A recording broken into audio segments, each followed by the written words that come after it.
Brace Lord, welcome to Shine International community. இயேசு கிறிஸ்துவின் நாமத்தில் உங்கள் எல்லாரும் நான் வாழ்த்துகிறேன், வரவேற்கிறேன், ஸ்தோத்திரங்களை சொல்லிக் கொள்கிறேன். இந்த நாளுடைய வேர்ட் ஆஃப் காடுக்கு நம்ம போறதுக்கு முன்பதாக இந்த மாதம் எந்த ஒரு பாதையில நம்ம டிராவல் ஆயிட்டு இருக்கோம் அப்படின்றத ஒரு குவிக் ஒரு ஷார்ட் ரீகேப் பண்ணிக்கலாம். ஸோ தட் நம்ம எந்த ஒரு கண்டினியூட்டியில இருக்கணும் தெரிய வரும். எங்களோட இணைந்து பயணிக்கிற ஒவ்வொருத்தரையும் கர்த்தர் அபரிவிதமாய் ஆசீர்வதிப்பாராக. ஏன் இதை உறுதியா சொல்றேன் அப்படின்னா, வேர்ட் ஆஃப் காடுக்கு ஒரு பயங்கரமான ஒரு வல்லமை இருக்கு. வார்த்தையை விரும்புகிறவர்கள் அவர்களுக்கு எந்த குறையும் இருக்காது அப்படின்னு நான் விசுவாசிக்கிறேன். ஏன்னா அவங்களுடைய முழுமை எதுல அடைவாங்க, அவங்களுடைய ஹை எதுல அடைவாங்க அப்படின்னா வேர்ட் ஆஃப் காட்ல கர்த்தருடைய வார்த்தையை கேட்கறதுலயும் அதன்படி நடக்கிறதுலயும் அவங்க அடைவாங்கன்றதுனால அதை தாண்டி எதுவுமே இல்லை. It's complete. ஸோ இந்த மந்தோடைய வேர்ட் ஆஃப் த மந்த்தை நம்ம ரிமைண்ட் பண்ணிக்கலாம். Upgrade to spirit focused life style. ஆவி, ஆத்மா, சரீரம் என்று மூன்றாக ஒரு மனிதன் பிரிக்கப்படும் போது ஆத்மா ஓகே, கண்டிப்பா மையப்படுத்தணும், சரீரத்தையும் மையப்படுத்தலாம். ஆனா இந்த மாதம் எஸ்ஐசி திருச்சபையில் இருக்கிற மக்கள் ஆவியை மையப்படுத்தி வாழ்ந்தா அதோடைய ஆசீர்வாதங்கள் என்ன, அதோடைய விளைவுகள் என்ன, ஆவியை மையப்படுத்தாம வாழ்ந்தால் அதோடைய விளைவுகள் என்னன்னு சொல்லிட்டு நம்ம கடந்த 2 வாரங்களா நம்ம கேட்டுக்கொண்டிருக்கிறோம். இன்றைக்கு இந்த 3வது வாரத்துல இணைந்த ஒவ்வொருத்தரையும் கர்த்தர் ஆசீர்வதிப்பாராக. இதை யூடியூப்ல கேட்கிற உங்களுக்கும் இயேசுவின் நாமத்துல என்னுடைய ஸ்தோத்திரங்களை சொல்லிக் கொள்கிறேன். ஓகே, நம்ம ஸ்ட்ரெயிட்டா இன்னியோட வேர்ட் ஆஃப் காட்குள்ள ஜம்ப் பண்ணலாம். ஸோ நம்மளுடைய அவுட்லைன் நமக்கு தெரிஞ்சிச்சு. So spirit focused life style, ஆவியை மையமாக கொண்ட ஒரு வாழ்க்கை முறை அப்படின்னு நம்ம பார்க்கும்போது, இது எப்படி பிரதர் வாழறது, என்னெல்லாம் பண்ணலாம் அப்படின்னு நம்ம தெரிஞ்சுக்கிறதுக்கு முன்பதாக என்னெல்லாம் பண்ணக்கூடாது அப்படின்னு தெரிஞ்சுக்கினா இது ஈஸி. ஓகேவா? இப்போ ஒரு டூஸ் அப்படின்னு ஒரு விஷயம் இருக்கு, இதெல்லாம் செய்யலாம் அப்படின் போது, இப்போ உண்மை சொல்லணும் அப்படின்னு தெரியல, நமக்கு பொய் சொல்லக்கூடாதுன்னு தெரிஞ்சா ஈஸி. அப்போ பொய் சொல்லணும்னு வாய் வரும்போது, இல்லையே நம்மளுக்கு பொய் சொல்லக்கூடாதுன்னு சொல்லி கொடுத்துக்கிறாங்களே, அப்போ உண்மையை பேசிடலாம் அப்படின்னு. ஸோ ரெண்டுத்துல எது கத்துக்கினாலும் பெட்டரு. மோஸ்ட்லி டோன்ட்ஸ் நிறைய கத்துக்கணும்னா கொஞ்சம் ஈஸியா இருக்கும். ஸோ அந்த மாதிரி இன்றைக்கு ஒரு விஷயம் கத்துக்க போறோம். என்ன? ஆவியை மையமாக கொண்ட வாழ்க்கை முறையில என்ன பண்ணக்கூடாது அப்படின்னா, என்ன இருக்காது அப்படின்னா, the opposite of spirit focus lifestyle is, அதான் கத்துக்க போறோம். அதாவது ஒரு ஆவியை மையமாக கொண்ட வாழ்க்கை முறையை நான் வாழ்றேன்னு சொல்லிட்டு நான் இதை செய்யக்கூடாது. ஆவியை மையமாக கொண்ட வாழ்க்கை முறையை, ஒரு லைஃப் ஸ்டைலை நான் வாழ போறேன் அப்படின்னு நான் டிசைட் பண்ணேன்னா, எனக்கு ஒரு விஷயம் இருக்கக்கூடாது, அந்த விஷயத்த என்ன இருக்கக்கூடாது, அந்த டோன்ட், அதை தான் நம்ம இன்னைக்கு அதிகமா ஃபோக்கஸ் பண்ணி லேர்ன் பண்ண போறோம். கற்றுக்கொண்டு அதை ஒதுக்கி வைக்க போறோம். ஓகேவா? இதோட ஆப்போசிட் என்ன? ஸ்பிரிட் ஃபோக்கஸ் லைஃப் ஸ்டைல் அப்படின்னு சொல்றீங்களே பிரதர், இதுக்கு ஆப்போசிட் என்ன அப்படின்னா, எதை நான் செய்யக்கூடாது, அதுல இருந்தனா இது கூட ஒத்து போகாது, அதுதான் சொல்ல வரேன். ஓகேவா? அது என்ன அப்படின்னா, மெட்டீரியல் ஃபோக்கஸ்ட் லைஃப் ஸ்டைல். மெட்டீரியல்னா பொருள், பொருளாசை, பொருள் பிரியர்கள். பொருள்னு வரும்போது ட்ரெஸ், ஆபரணங்கள், வெளியரங்கமான எந்த காரியமா இருந்தாலும் அது பொருளாசை தான். அது வீடோ, சொத்தோ, சுகமோ, ஐ மீன் உடல் சுகம், விச் இஸ் குட். நான் சொல்றது அந்த கம்ஃபர்ட். பொருள் ஆசை அப்படின்னு சொல்லும் போதே உங்களுக்கு ஒரு சில காரியங்கள் புரியும். Material focused life style. சில பேரை யோசிச்சு பாருங்களேன், நீங்களே அப்படி இருக்கலாம், இல்ல உங்களுக்கு தெரிஞ்சவங்க அப்படி இருக்கலாம், உங்களுடைய பசங்க அப்படி இருக்கலாம்.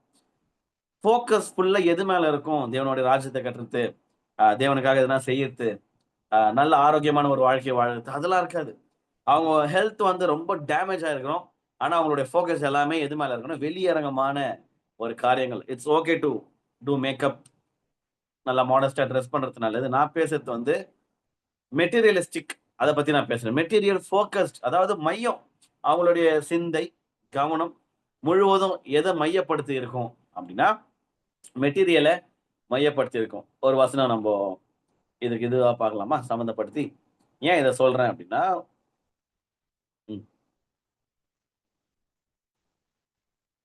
ஓகே, மைட் பி அந்த வசனத்துக்கு லேட்டரா வரலாம்னு நினைக்கிறேன்.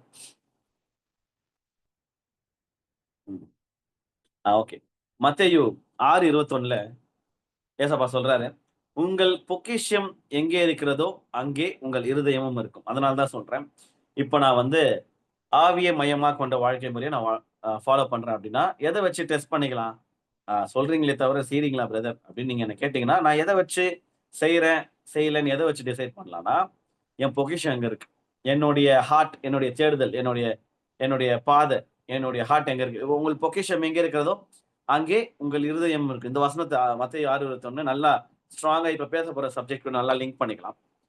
எதுக்கு சொல்றேன் அப்படின்னா, ஸ்டார்டிங்லேயே நான் ஃபர்ஸ்ட் வீக்கே சொன்ன மாதிரி சில பேர் உடலை மையப்படுத்தி வாழ்வாங்க, ஹெல்த்தியா வச்சுக்கணும்னு பார்ப்பாங்க, விச் இஸ் குட். இன்னொரு ஆப்போசிட்டா இருக்கு. உடல்ல பார்த்துக்காம உடலுக்கு வந்து இச்சைகளுக்கு இடம் கொடுப்பாங்க. அது வந்து உடல் ரீதியா செய்யற பாவங்களா இருக்கலாம். உடலை வந்து ஜங்க் ஃபுட் சாப்பிட்டு நல்லா தீனி சாப்பிட்டு உடம்பு கெடுத்துக்கத்தான் இருக்கலாம். ரெண்டுமே ஒரே பிராக்கெட்ல தான் போடுவேன். உடல் அளவுல செய்யக்கூடிய எந்த பாவம் என்ன நீங்க கற்பனை பண்ணிக்கோங்க. குடிகாரன், வேசித்தனம், எந்த பாவம் என்ன கற்பனை பண்ணிக்கோங்க. எல்லாத்துக்கும் ஈக்குவலா ஒரு எத்தனை வரலாம் அப்படின்னா, இந்த சரீரத்தை ஃபுட்னால கெடுக்கிறதும் சேம் தான். ஏன்னா இது வந்து தேவனுடைய ஆலயம். அந்த தேவனுடைய ஆலயத்தை வந்து ஒருத்தன் கெடுத்தா நான் அவனை கெடுத்து போட்டுறேன்னு வசனம் இருக்கு. அப்படி இருக்கிற அந்த அளவுக்கு சீரியஸா காட் அணுகிற இந்த ஆலயத்தை டேமேஜ் பண்ற மாதிரி எதுவும் பண்ணக்கூடாது. குடிகாரனுக்கு எந்த அளவுக்கு எப்பா இது குடிப்பழக்கம் உடல் நலத்துக்கு கேடு அப்படின்னு நம்ம சொல்லி கொடுத்தாலும், ஐ மீன் அரசாங்கமே சொன்னாலும், அவங்க எந்த அளவுக்கு அதை டேமேஜ் பண்ணி அவங்க கெடுத்துக்கிறாங்களோ அதுக்கு ஈக்குவலான ஒரு விஷயம் ஃபுட் ஹேபிட்ஸ்னால நம்ம அதை டேமேஜ் பண்ணி கெடுத்துக்கிட்டோம் தான். ஸோ 2 விதமா கெடுத்துக்கிறாங்களா? ஏன் அவங்களோட மையம் எதுல இருக்கு? நான் வந்து உடலை வந்து தீனினால நான் நிரப்பணும். ஒண்ணு. இன்னொன்னு வந்து ஐயோ சாப்பிடக்கூடாதுப்பா, டயட் இருந்து உடம்பு நல்லா பார்த்துக்கணும், நல்லா ஜிம்முக்குலாம் போகணும், எக்ஸசைஸ் பண்ணணும். ரெண்டுமே ஃபோக்கஸ். அவங்களுடைய பொக்கிஷம் எங்க இருக்கு? உடல். அதை நெகட்டிவாவும் பார்க்கலாம், பாசிட்டிவாவும் பார்க்கலாம். இப்போ நம்ம மேல பார்த்த சப்ஜெக்ட் வரலாம். மெட்டீரியல் ஃபோக்கஸ் லைஃப் ஸ்டைல் அப்படின்னு நான் வரும்போது அவங்களோட மைண்ட் ஃபுல்லா எது மேல இருக்கும்னா, அடுத்து எந்த நிலம் வாங்கலாம், ஐ மீன் ஒரு அசட்ஸா சேர்த்து வச்சா பரவாயில்ல, இங்க யாருமே வீடு வாங்குறது தப்புன்னு சொல்ல போறது இல்லை. விஷயம் தெரிஞ்ச, வேதம் தெரிஞ்ச, ஏன்னா செல்வ சீமானா நிறைய பேர் இருந்திருக்கிறாங்க பைபிள்ல. கர்த்தருக்கு பிரியமா வாழ்ந்தவர். கர்த்தர் ஆசீர்வாதங்களால் நிரப்புவாரு. கர்த்தர் கொடுக்குற ஆசீர்வாதங்களை பத்தியும் உங்ககிட்ட இருக்கிற காரோ பங்களாவோ அதை பத்தி உங்க வீட்டை பத்தி நான் பேசல. உங்களுடைய மைண்ட் எது மேல இருக்குது? இப்போ நான் உட்கார்ந்து இருக்கிறேன். இப்போ வந்து எனக்கு ஒரு ஆசை இருக்கு அப்படின்னு வச்சுக்கலாம்.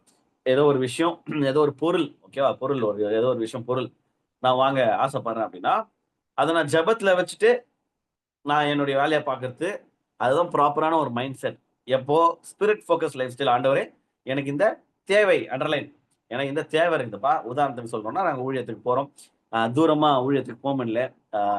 கல்யாணம் ஆனதுக்கு அப்புறம் பழைய மாதிரி வந்து என்னால் வந்து ஊழியம் மாத்திரம் இல்லை, ஊழியம் கூட லோக்கல்ல தான் கொஞ்சம் அப்பாயின்மெண்ட்ஸ் வருது, அசைன்மெண்ட்ஸ் வருது. தூரமா ஃபேமிலி மீட்டப் அந்த மாதிரிலாம் பழைய மாதிரி போக முடியல. ஏன்னா அப்பெல்லாம் எப்படி இருக்கும்னா, வண்டி எத்தனை சும்மா சிட்டா பறந்துடும். எவ்வளவு தூரமா இருந்தாலும் இந்த கார் அப்படின்ற ஆப்ஷன் வந்து என் லைஃப்ல வந்ததே இல்லை.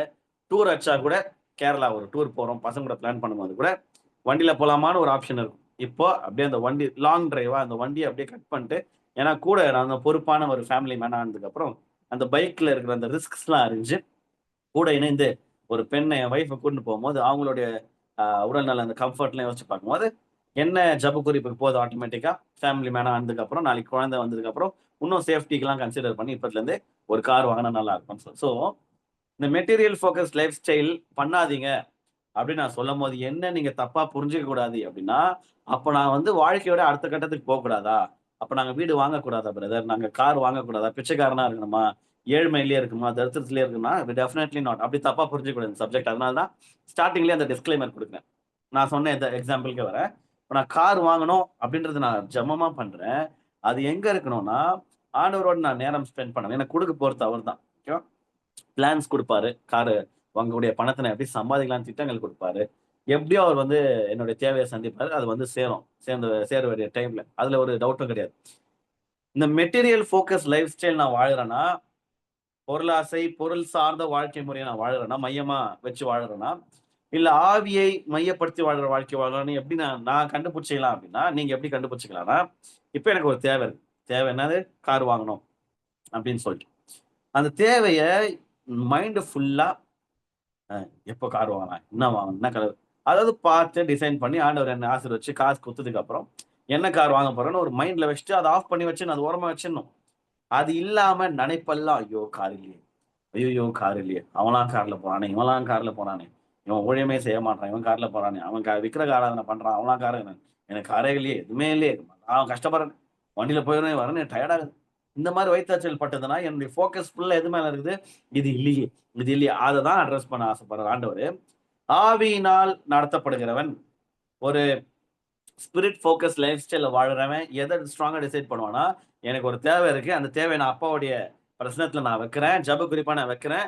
ஆண்டவர் என் தேவைய சந்திப்பாரு. இப்போ இப்போ என்ன பண்ணணும் ஆண்டவரேன்ட்டு அடுத்த வேலைய பார்க்க பொறுத்து, தெளிவான ஒரு பாதை. ஸ்பிரிட் ஃபோக்கஸ் லைஃப் ஸ்டைல்ல இருக்கிறவங்க என்ன பண்ணுவாங்கன்னா, என் தேவையான நீங்க பார்த்துக்கோங்கப்பா. முதலாவது தேவனுடைய ராஜ்யத்தையும், அவருடைய நீதிய உங்களுடைய நீதிய நான் தேடுறேன். உங்களோட ராஜ்யத்த நான் தேடுறேன். ராஜ்ய பணிகள்ல நான் ஈடுபடுறேன். நீங்க பிரியப்படுற வாழ்க்கை வாழுறேன். எனக்கு தேவையானத நீங்க குடுக்க மாட்டீங்களான்ட்டு, இது எல்லாத்தையும் அப்படி ஓரம் கட்டி, இதெல்லாம் கூட கொடுக்கப்படும்ன்ற ஒரு விசுவாசத்தின் ஓட்டத்துல ஓடுவாங்க. ஆப்போசிட்டான மக்கள் மெட்டீரியல் ஃபோக்கஸ் லைஃப் ஸ்டைல் இருக்கிறவங்க, முழுக்க முழுக்க ஊழியத்துக்கும், கர்த்தருக்கும் இடமே குடுக்காத, எப்படி பணம் சம்பாதிக்கலாம்? எதுக்கு? அந்த ஆசை நிறைவேற்ற கார் வாங்க. உழைச்சா யார் வேணா கார் வாங்கலாம். அதுல ஒரு மாற்றுக்கு அர்த்தம் இல்ல. ஓகேவா? சோ எல்லாத்தையும் விட்டுட்டு, அதாவது எல்லாத்தையும் சாக்ரிஃபைஸ் பண்ணிட்டு சர்ச்சுக்கு அது சண்டேயாவது எப்படின்னா வேலைக்கு போயிட்டு ஓட்டி போட்டு எப்படின்னா டார்கெட் பண்ணி அடுத்து 24 மாதங்கள்ல நான் பண்ண இந்த கால்குலேஷன் பிரகாரம் எனக்கு ஒரு கார் வந்துடும் அப்படின்னு நினைச்சா சொல்லியாச்சா கில்லி மாதிரி தானே அடிக்கலாம். மாற்று கருத்தே இல்லை. ஆனா மைய மைய பகுதி என்னுடைய ஃபோக்கஸ் எது மேல இருக்குது அப்படின்னா அந்த காரு எனக்கு ஒரு விஷன் இருக்குது. நான் ஆசைப்படுறேன் எது மேல? பொருள் மேல. ஓகே, அதை ஆசைப்பட்டு என்ன அதை மட்டும் மையப்படுத்தி வாழ்ந்தேன்னா நான் எவ்வளவு பெரிய முட்டாளன்றத வேதவாசனம் வந்து இப்போ அடிப்படையில பார்க்க போறேன். இது ஏன் தப்பு அப்படின்னா, இது வந்து உலகத்தார் அப்படி இருந்தாங்கன்னா அவங்கள பத்தி நான் பேசல. அது அவங்களுடைய லைஃப் ஸ்டைல், அவங்க வாழ்ந்துட்டு போட்டோம். கர்த்தருடைய பிள்ளைகள் எஸ்பெஷலா ஸ்பிரிட் ஃபோக்கஸ் லைஃப் ஸ்டைல் நான் வாழணும்னு ஆசைப்படுறேன், நான் அந்த அப்கிரேட்குள்ள போறேன். அந்த அந்த அப்கிரேட் தான் ஆண்டவர் இந்த மாதம் வந்து நம்ம கிட்ட எதிர்பார்க்கிறாரு. அந்த லெவலுக்கு போப்பா அப்படின்னு. ஏன் இது தப்பு அப்படின்னா, main spirit focus lifestyle, ஆவிய மையமாக கொண்ட அந்த வாழ்க்கை முறை வந்து இன்டர்னல், உள்ளான காரியம். யாராலையும் பார்க்க முடியாது. நம்ம கடந்த 2 வாரங்கள் லிசன் பண்ண அந்த மெசேஜஸ் நீங்க கேட்கும் போது எனக்கு ஃபீட்பேக்ஸும் வந்துச்சு. ரொம்ப ரொம்ப ஆழமா இருந்துச்சு போன வாரம் அப்படின்னு ஃபீட்பேக் வந்துச்சு. எனக்கும் தெரியும். நான் பேசும்போதும் ஐயையோ இது நம்மளுக்கே தெரியாது அப்படின்ற மாதிரி எனக்கு தோணுச்சு. ஐ மீன் நான் ப்ரிப்பரேஷன்ல எனக்கு இவ்வளவு டீப் ஆண்டவர் போவார்னு எனக்கு தெரியாது. ஓரளவுக்கு அப்படி லைட்டா சர்ஃபேஸ் லெவல்ல தான் இருக்கும்னு நினைச்சேன். எனக்கு ரொம்ப ஹெல்ப்ஃபுல்லா இருந்துச்சு. அந்த மாதிரி வார்த்தைகளை கேட்கும்போது என்ன செய்யலாம்னு தெரிஞ்சுக்கிறோம். என்னது? இன்டர்னல், உள்ளான காரியங்களை எப்படி மாற்றிக்கொண்டு ஆவி எப்படி பத்திரமா பாத்துக்கிறது போன்ற காரியங்களை இது பண்ணோம். மெட்டீரியல்னு வந்தாலே வெளியரங்கமாயிடும். ஓகேவா? இந்த பொருளாசை, பொருள் சார்ந்த காரியங்கள், பொருள் சம்பந்தமான காரியங்களில் என் மனதை, என் சிந்தையை நான் மையப்படுத்தி வாழும்போது என்னுடைய ஃபோக்கஸ் ஃபுல்லா என்ன ஆயிடும்னா இன்டர்னல். காட் எங்க இருக்கிறாரு? இன்டர்னல், உள்ள எனக்குள்ள இருக்கிறார். ஆவியில பரிசுத்த ஆவியானவர் வந்து எனக்குள்ள இருக்கிறாரு.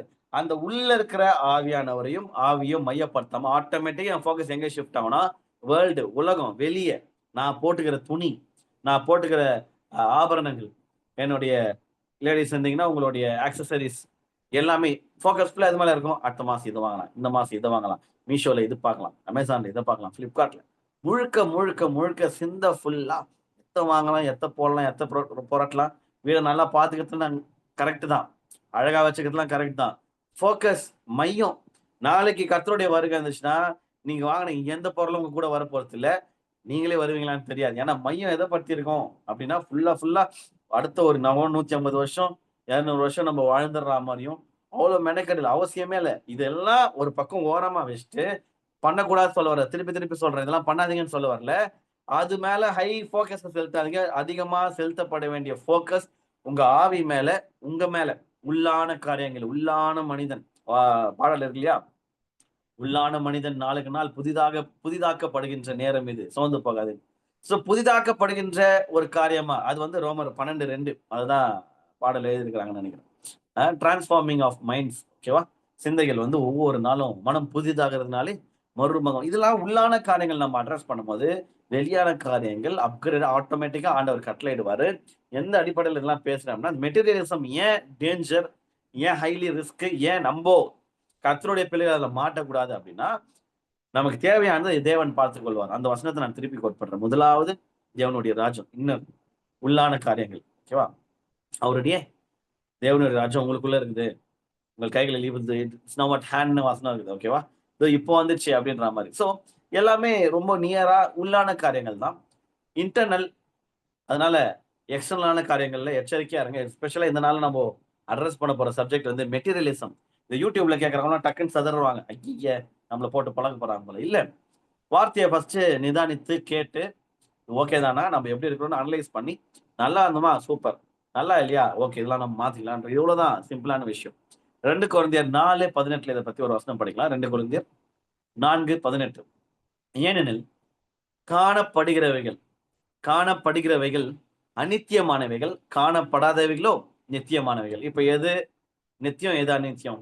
மெட்டீரியலிசம். ஓகேவா? ஆவி காணப்படாதவை, காண முடியாது ஆவிய. பார்க்கக்கூடிய எந்த பொருளா இருந்தாலும் மனிதர்கள் உட்பட என்னது அநித்தியம். ஓகேவா? டெம்பரரி. இது பர்மனன்ட் ஆவி. ஓகே.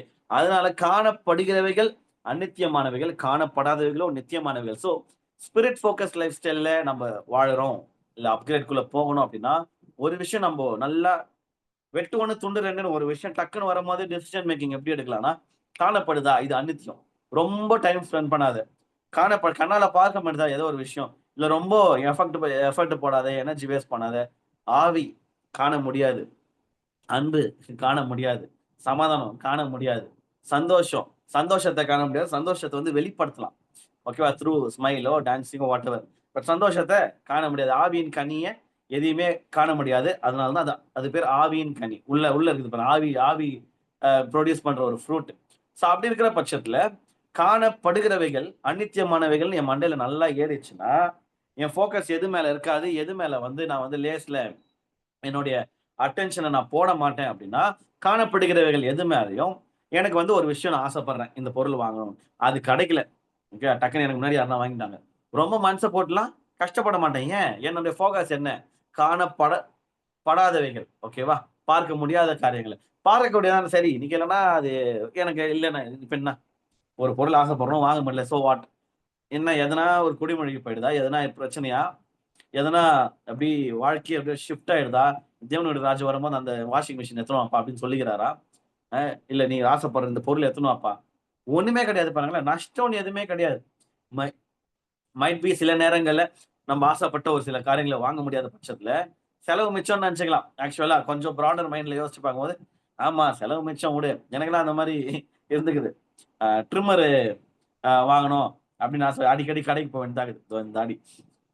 அப்போ சரி குவாலிட்டியா வாங்கிடலான்னு ரூ. 3000க்கு ஆர்டர் போட்டேன். காசு அந்த டைம் பார்த்து இருந்துச்சு. இப்ப இல்ல. ஒரு 4 இயர்ஸ் பேக். ஆர்டர் போட்டேன்.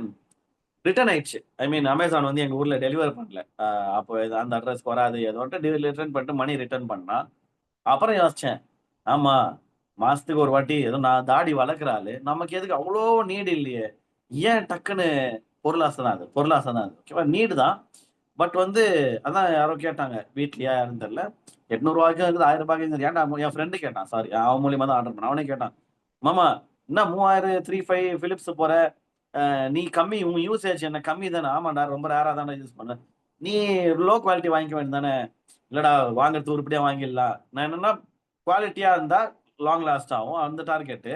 ஆனா, அது கிடைக்கலன்னு வரும்போது டக்குன்னு மைண்ட் எது பக்கம் வந்துச்சுன்னா, ஆமா ரூ. 3500 மிச்சம். வேற எதுனா ஸ்பெண்ட் பண்ணு. பாத்துக்கிட்டு இவ்வளவுதான்.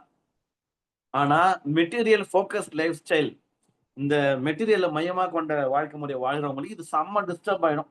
அந்த கம்பெனிக்காரன போட்டு திட்டுறது. எங்க ஊருக்கு ஏன் வரல? எப்படியாவது போராடி திருப்பி ரீஆர்டர் பண்ணி, இல்ல வேற ஆப்ல ரீஆர்டர் எப்படின்னா, அந்த பொருளு என் கையில வந்து சேர்ற வரைக்கும் தூக்கமே வராது. அதாவது நம்மள யாரும் ஏமாத்தி இல்ல. ரிட்டர்ன் ஆயிடுச்சு. காசு திருப்பி வந்துச்சு. ஆனா, மையமா அந்த நான் மெட்டீரியல மையமா கொண்ட வாழ்க்கை முறை நான் வாழுற நபர்களால, அன்னைக்கு நைட் நிம்மதியா தூங்க முடியாது. அந்த எப்படியாவது அந்த பொருள வாங்கியே தீரணும்.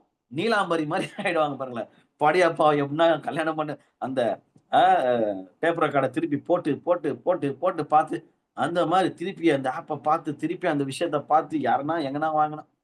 இதுல பெண்கள்கிட்ட இன்னும் ரொம்ப மோசமான ஒரு ஹேபிட் இருக்கு. என்ன அப்படின்னா, இந்த பொருளாசைன்னு வரும்போது, பொருளாசை புடவை ஆசையாகுது. யாருன்னா ஒருத்தர் நல்லா புடவை கட்டினா, ஆ சூப்பரா இருக்குது. இந்த மாரி நம்மளும் கட்டினா நல்லா இருக்கும். இது ஓகே. எல்லாருமே எல்லா மனிதர்களும் செலிபிரிட்டீஸ் உட்பட யாருன்னா பார்த்தோம்னா, இது நல்லா இருக்கே! நம்மளுக்கு இது செட் ஆகுமா? நல்லா இருக்குது. அப்படின்னா வாங்கிக்கலாம்.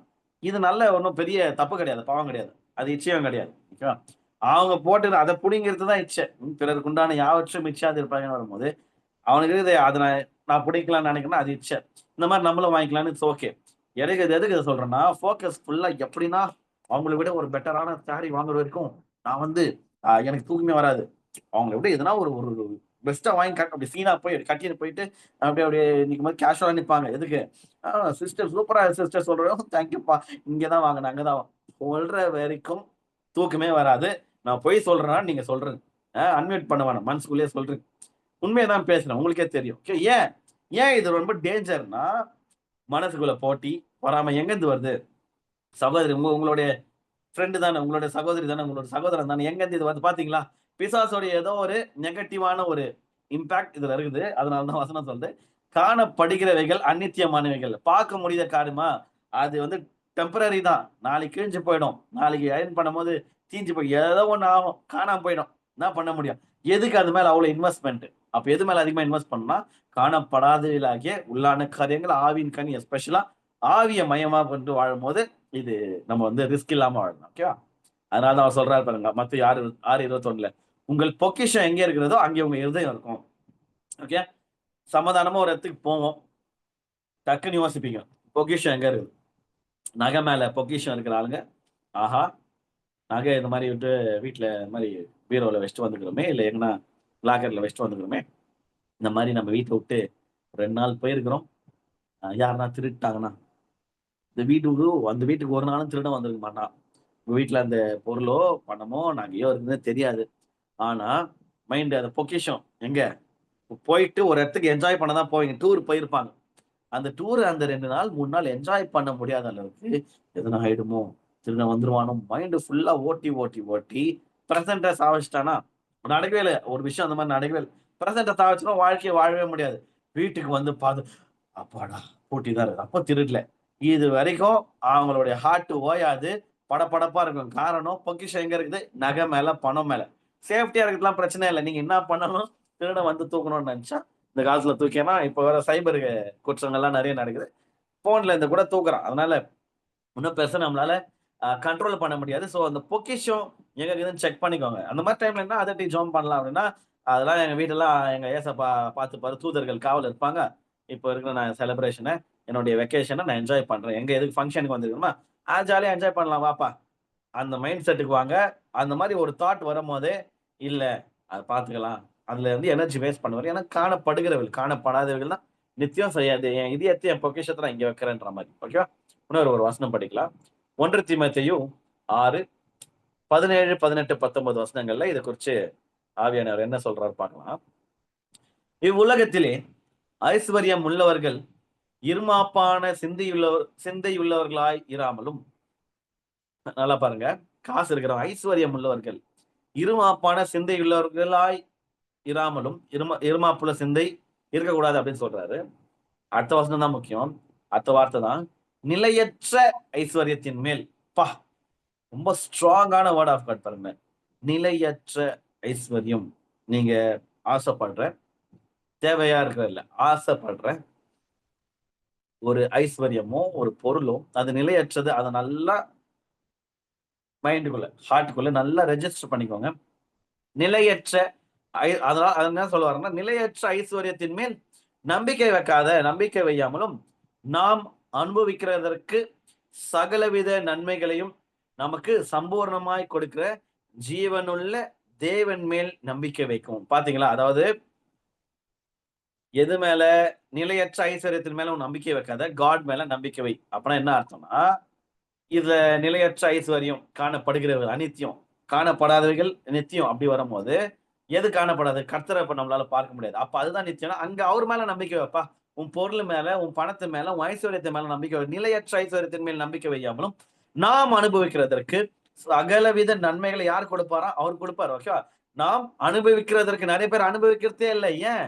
மைண்ட் ஒரு விஷயம் வந்ததுக்கு அப்புறம் அங்க போயிடுது. ஒரு விஷயம் ஒரு ஒரு ஆசைப்பட்டு ஒரு விஷயம் வாங்குறோம். அதை அனுபவிக்காம அடுத்தது என்ன வாங்கலாம்னு போயிட்டோம்னா, எவ்வளவு ஒரு எப்படி சொல்றது? ஒரு ஒரு நிலையற்ற ஒரு வாழ்க்கை, எவ்வளவு ஒரு பிரசன்ட் அனுபவிக்க முடியாத மைண்ட் ஓடினே இருந்தா என்னதான் அர்த்தம்?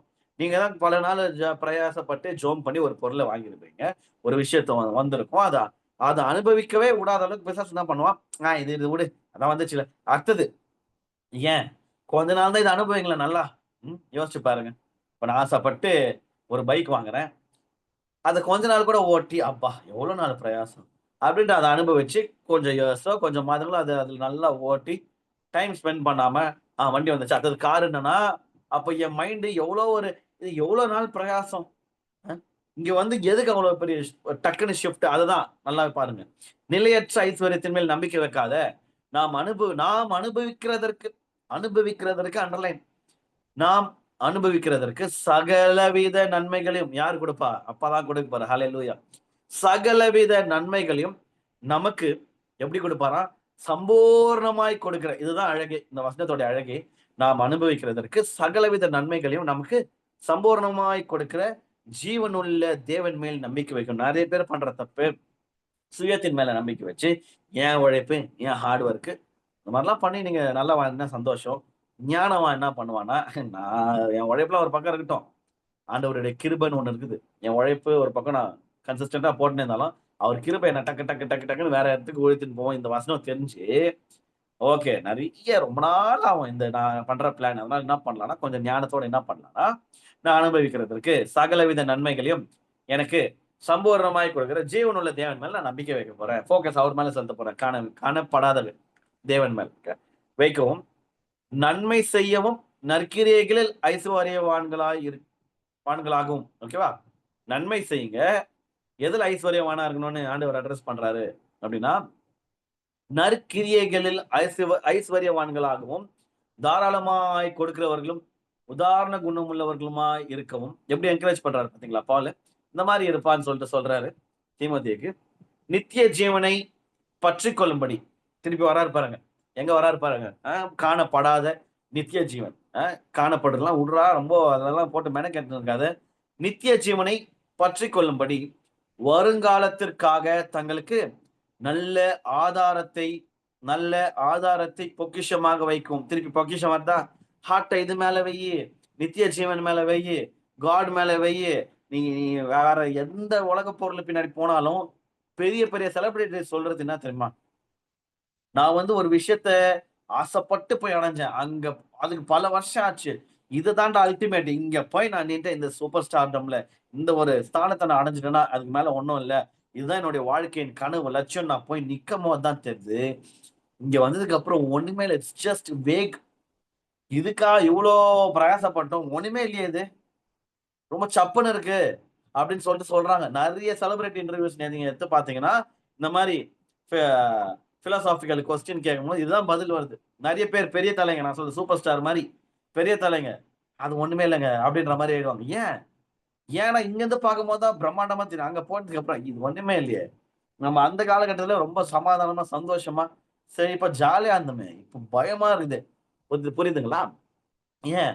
காணப்படுகிறவைகள் அநித்தியமானவைகள், காணப்படாதவைகள் நித்தியம். போக்கஸ் தூக்கி காணப்படாதவைகள் மேல போலாம். நித்திய ஜீவனை பற்றி கொள்ளும்படி வருங்காலத்திற்காக தங்களுக்கு நல்ல ஆதாரத்தை பொக்கிஷமாக வைக்கும் அவர்களுக்கு என்ன பண்ணுமா? கட்டளையிடு. கர்த்தருடைய பிள்ளைகளை கட்டளையிட்டு சொல்லப்பா இதுன்னு சொல்றாரு. பாத்தீங்களா? பவுல் அப்போஸ்தலர் ரொம்ப ஸ்ட்ராங்கா இன்சிஸ்ட் பண்றது என்னன்னா, காணப்படுகிறவர்கள் மேல போக்கஸ் பண்ணாத. நீ எங்க போக்கஸ் பண்ணுமோ, ஏசப்பா மேல, காட் மேல போக்கஸ் பண்ணனா தேவையானது உன்னை தேடி வரும். இல்லைன்னா நீ தான் அதுக்கு பின்னாடி ஓடணும். அதுக்கு பல வருஷம் ஆகும். அதுக்கு பின்னாடியும் போய் அதை அடைஞ்சாலும் அதுக்குள்ள நொர்த்தாலும் ரொம்ப டயர்ட் ஆயிடும். பிசிக்கலி, மென்டலி ட்ரெயின் ஆயிடும். நீதிமொழிகள் 11:4 வசனம் சொல்லுது, கோபாக்கினை நாளில் ஐஸ்வர்யம் உதவாது. நீ எவ்வளவுதான் பணம் வச்சிருந்தாலும் கோபாக்கினை நாள் வரும்போது உன் ஐஸ்வர்யம் எல்லாம் பிரயோஜனமே இல்லப்பா. நீதியோ மரணத்துக்கு தப்பு வைக்கும். கர்த்தருடைய அந்த நியாய தீர்ப்பு நாள்ல, கோபாக்கினை நாள்ல எவ்வளவு பணம் வச்சிருக்கிறது, எவ்வளவு பொருள் வச்சிருக்கிறது, எதுவுமே அங்க செல்லுபடி ஆகாது. நீதி எது? இப்போ ஐஸ்வர்யம் காணப்படுகிறவைகள், நீதி காணப்படாதவைகள். ஓகே, நீதியோ மரணத்துக்கு தப்பி வைக்கும். அதனால தேவனுடைய ராஜ்யத்தையும் அவருடைய நீதியை ஏன் தேர்வு சொல்றதுன்னா, அந்த நீதி தான் வந்து மரணத்துக்கு தப்பி வைக்கும். ஓகேவா? என்னுடைய ஆத்மா மரணம், ஹெல், நரகத்துக்கு போகாம என்னை காக்க போறது வந்து அந்த நீதி தான். அதனால காணப்படாதவைகள் மேல போக்கஸ் பண்ணலாம். ஓகே, இது வந்து அல்டிமேட்டா இந்த சப்ஜெக்டை புரிஞ்சுக்கணும்னா இந்த ஒரு எக்ஸாம்பிள், இந்த ஒரு ஸ்டோரி, சூப்பரான அழகான ஸ்டோரி, இதை மட்டும் படிச்சு முடிக்கலாம். இந்த நபரை நம்ம வந்து பாத்துக்கணும்னா இந்த மாதிரி நம்ம இருக்கிறோமா, இப்படி இருந்தா எவ்வளவு டேஞ்சர்னு கொஞ்சம் யோசிச்சு பார்த்துட்டு அதோட மெசேஜ் முடிச்சுக்கலாம். இதை விட ஒரு அல்டிமேட்டான ஒரு ஸ்டோரி வந்து இந்த சப்ஜெக்டை வச்சு புரிய வைக்கிறதுக்கு ஒண்ணுமே இல்லை. லூக்கா 12:15 ஒரு உவமையை சொல்றாரு ஏசப்பா. பின்பு அவர் அவர்களை நோக்கி, அங்க இருக்கிற மக்களை நோக்கி, நீங்க நம்மளை நோக்கி என்ன சொல்றாரு அப்படின்னா, பொருளாசையை குறித்து எச்சரிக்கையா இருங்கள் அப்படின்னு சொல்றாருன்னா என்ன அர்த்தம்னா, ஏன்பா உங்களுக்கு இருக்கிற எல்லாருக்கும் அது இருக்குது. தெரிஞ்சாலும் உங்களுக்கு தெரிந்தோ தெரியாமலோ உங்களுக்குள்ள அது இருக்கும். எச்சரிக்கையாரு, நான் சொல்ற கதையை கேளு. ஏனெனில் ஒருவனுக்கு எவ்வளவு திரளான ஆஸ்தி இருந்தாலும் அது அவனுக்கு ஜீவன் அல்ல. திரளான ஆஸ்தி காணப்படுகிறவர்கள், ஜீவன் காணப்படாது, அது அவனுக்கு லைஃப் இல்லப்பா அப்படின்னு சொல்றார் என்றார். 16வது வசனம். அல்லாமலும் ஒரு உவமையை அவர்களுக்கு சொன்னார். ஐஸ்வர்யம் உள்ள ஒருவனுடைய நிலம் நன்றாய் விளைந்தது. எவ்வளவு பிளஸரான ஒரு விஷயம் பாருங்களா. நன்றாய் நிலம் நல்லா விளைஞ்சா, ஐஸ்வர்யம் உள்ள ஒருத்தனுடைய நிலம் நல்லா விளைஞ்சுதான். அப்பொழுது அவனே சொல்லிக்கிறான், நான் என்ன செய்வேன், என் தானியங்களை சேர்த்து வைக்கிறதற்கு இடம் இல்லையே. நிறைய விளைஞ்சிச்சுப்பா, ஓவர் அபண்டன்ட் ஆஃப் பிளெஸிங்ஸ். ஆண்டவர் அவனை அபரிவிதமா ஆசீர்வதிச்சிருந்தாரு.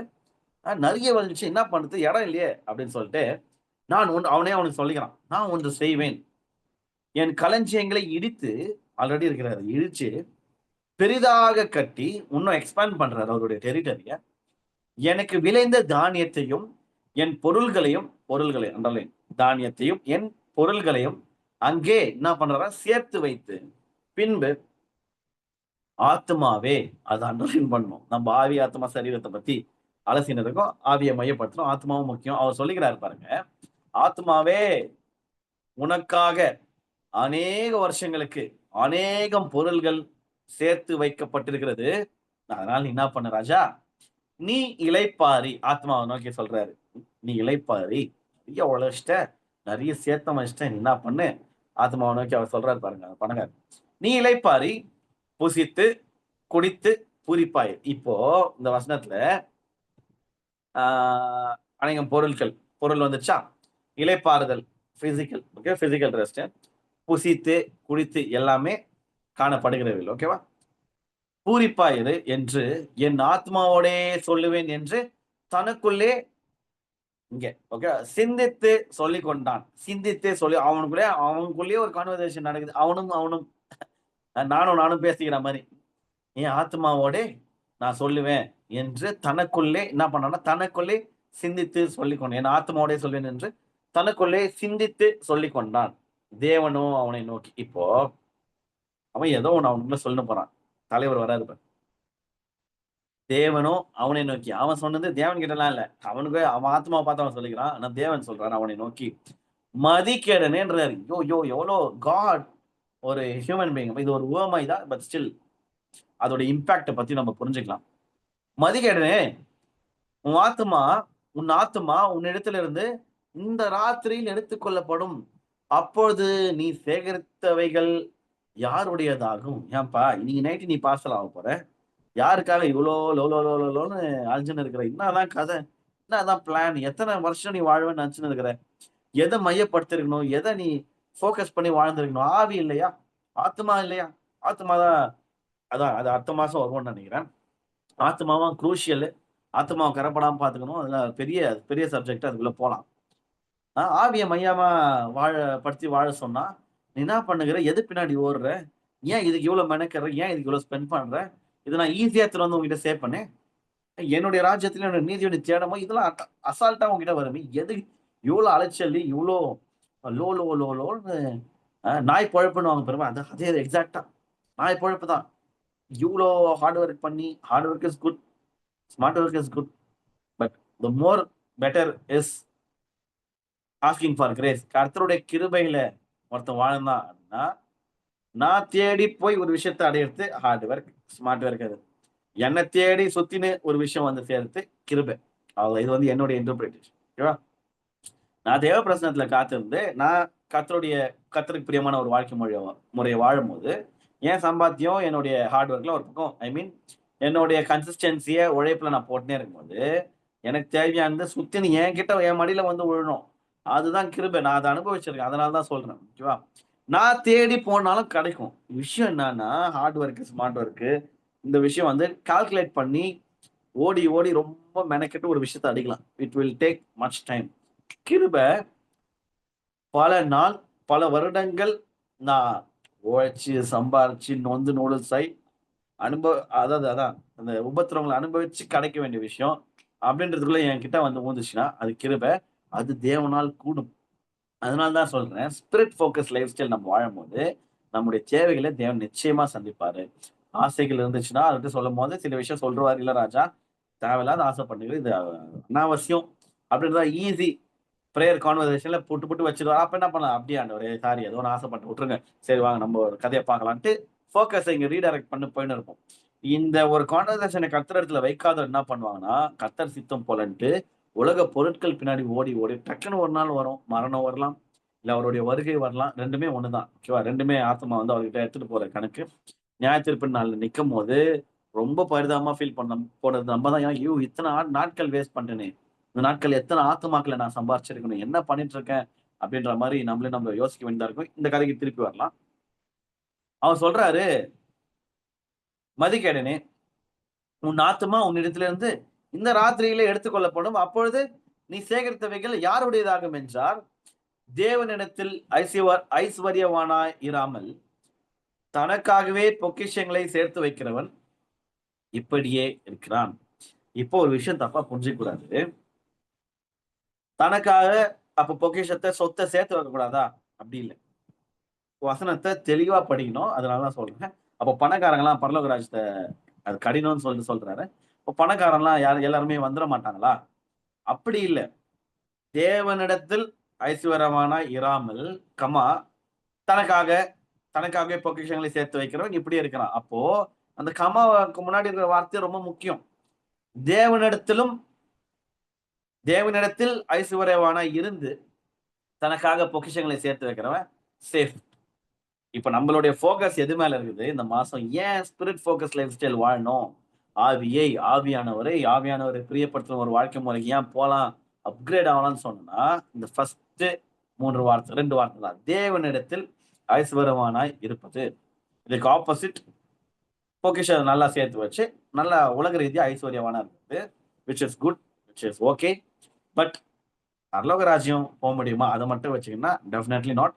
எது ரொம்ப முக்கியம் அப்படின்னா, தேவனிடத்தில் ஐஸ்வர்யமானா இருப்பது. அதனால்தான் கடந்த 3 வாரங்களா நம்ம போராடுறது, புரிய வைக்க நினைக்கிறது, நம்ம டிராவல் பண்ண நினைக்கிறது என்னன்னா, நான் தேவனிடத்துல ஐஸ்வர்யவானா இருக்கிறேன்னா.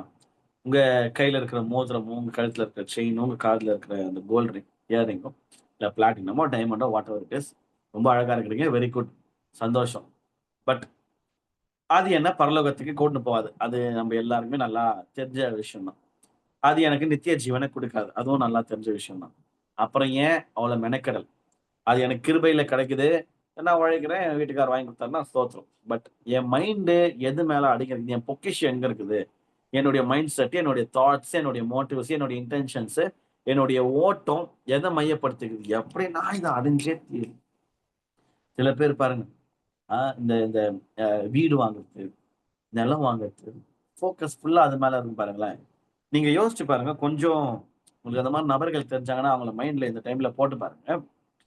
அவங்க அதை அடைஞ்சிடுறாங்களா லேஸ்ல அப்படின்னா, ரொம்ப நிறைய மனிதர்களை பகைத்து கொண்டு நிறைய உறவுகளை இழந்துட்டு அதுக்கப்புறம் போயிட்டு ஏதோ ஒரு அந்த நிலத்தையும் அந்த வீட்டையும் அடைஞ்சிடுறாங்க. என்ன திரும்ப நடக்குது? அந்த வீட்டுக்கு போனதுக்கு அப்புறம் இவங்க தனிமையில வாழ்றாங்க. ஏன்னா இந்த ப்ராசஸ், இந்த பொருளாசை, இந்த ஓட்டம், தேவனிடத்துல ஐஸ்வர்யமான இருக்கிறத தவறிட்டு இந்த உலக பொக்கிஷங்கள் சேர்த்து வைக்கிறது, இந்த மாதிரி காரியங்கள் ஓடி கடைசி போய் இந்த வீட்டுல இருக்கிறாங்க. there is a beautiful house but there is no family, which means there is no home. House இருக்குது, வீடு இருக்குது, குடும்பத்தை இழந்துடுறாங்க பாத்தீங்களா? உறவுகளை இழந்துடுறாங்க பாத்தீங்களா? கூரை வீட்டுல இருந்தாலும், ஒரு வாடகை வீட்டுல இருந்தாலும், நல்ல 4 மனிதர்களை கூட சேர்த்து நல்ல ஃப்ரெண்ட்ஷிப்போட நல்ல ஐக்கியமா இருந்து கர்த்தருடைய பிள்ளைகளோட நல்ல ரிலேஷன்ஷிப்ல இருந்து ஒரு உணவு சாப்பிட்டாலும், அது ரசம் சோறா இருந்தாலும் மன சந்தோஷமா சாப்பிடுறது எப்படி இருக்குது? தன்னந்தனியா ஒரு வீட்டுல உட்காந்துன்னு பூனைக்குட்டிய தடவி குத்துக்கின்னு, நாய் வளர்த்துக்கின்னு, பிரியாணி தனிமையில சாப்பிடுறது எப்படி இருக்குது? எவ்வளவு ஒரு பரிதாபமான ஒரு வாழ்க்கை. அதை என்ஜாய் பண்ணா அது வேற விஷயம்.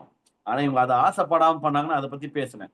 சோ மையம் எது? இப்போ நான் இன்னைக்கு உங்களை பார்த்து கேட்கிறேன், உங்களுடைய ஹார்ட் எங்க இருக்குது? உங்களுடைய இதயம் எங்க இருக்கு? வசனம் சொல்லிச்சு இல்லையா? ஆவியானவர் சொன்னார் இல்லையா வேத வசனத்துல, உங்களுடைய பொக்கிஷம் எங்கேயோ அங்கதான் உங்க இதயம் இருக்கும். நான் உங்களை பார்த்து கேட்கிறேன், உங்களுடைய இதயம் எங்க இருக்கு? தேவனிடத்துல ஐஸ்வர்யமானா இருக்க விரும்புற ஒரு ஒரு பொசிஷன்ல உங்களுடைய இதயம் இருக்கா? இல்லைன்னா உலக பொருட்கள் மேல உங்களுடைய இதயம் இருக்கான்னு கொஞ்சம் உங்களையே நீங்க நிதானித்து அறிந்து கொள்ளுங்கள். உங்களையே நீங்க கேட்டுக்கோங்க. எஸ்ஐசி திருச்சபை உங்களை எது என்கரேஜ் பண்ணுது அப்படின்னா, உங்களுடைய ஆத்மா ரொம்ப வெளியேற பெற்றது, ரொம்ப விசேஷமானது. உங்களுடைய ஆவிய நீங்க பார்த்துக்கோங்க. அ ஆ வெளியரங்கமான இந்த பொருளாசை, பொருள் ஆசை தப்பு. பொருட்கள் அவசியம், அத்தியாவசியம்.